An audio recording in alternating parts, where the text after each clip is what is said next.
Ibhekwe ngabomvu inkulumo kamengameli wezwe ebusuku namhlanje. Umengameli ulindeleke ukuthi adalule imigomo emisha yokunqanda ukusabalala kwe-coronavirus okungene ehlandleni lesibili kumanje. Kanti okunye umengameli abhekeke ukuthi akuthinte kulenkulumo yakhe umgomo we-COVID-19. Ukuzwa kabanzi ngokungase kuhlaluke enkulumweni kamengameli uCyril Ramaphosa semukela umhleli weindaba zombusazwe lapha e-SABC umzwandile Shandu sikomkele eindabeni zakusihlwa.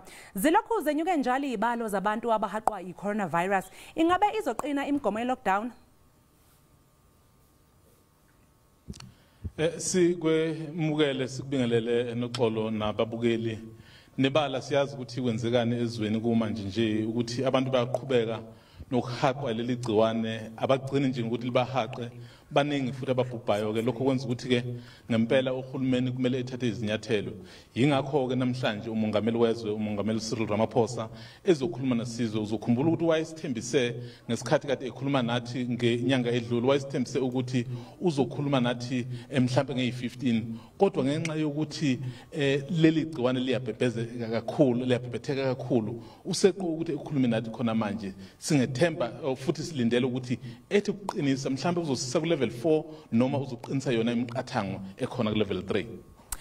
Mzwayi, umgomo we-COVID-19 iyona nto ezosindisa abantu ngokusho kososayensi. Kukhona yini azokusho umengameli ngalokhu?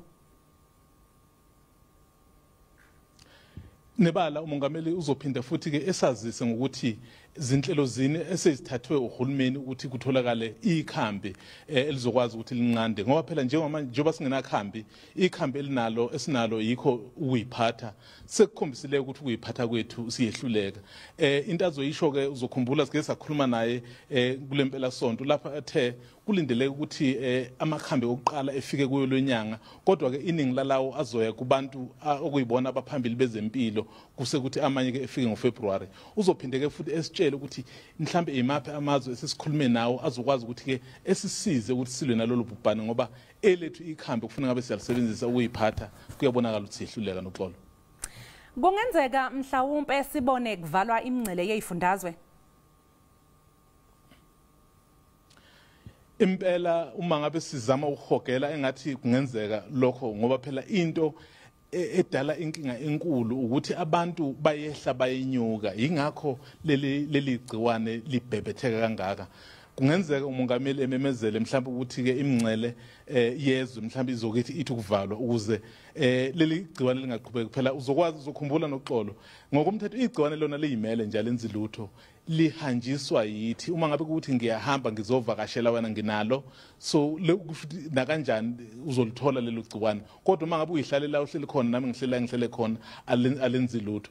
Ingakho ke impela udaba lokuthi mhlawumbe imingcele yezifundazwe ivalwe kungenzeka kube enye into umongameli azoyithinta kakhulu lezo. Lawo bekumzwandile umhleli weindaba zombusazwe lapha eindabeni e-SABC. Besikhuluma naye ngenkulumo kamengameli azeyethula ngehora lesishiyagalombili khona ebusuku nje. Sibonga kakhulu Shandu.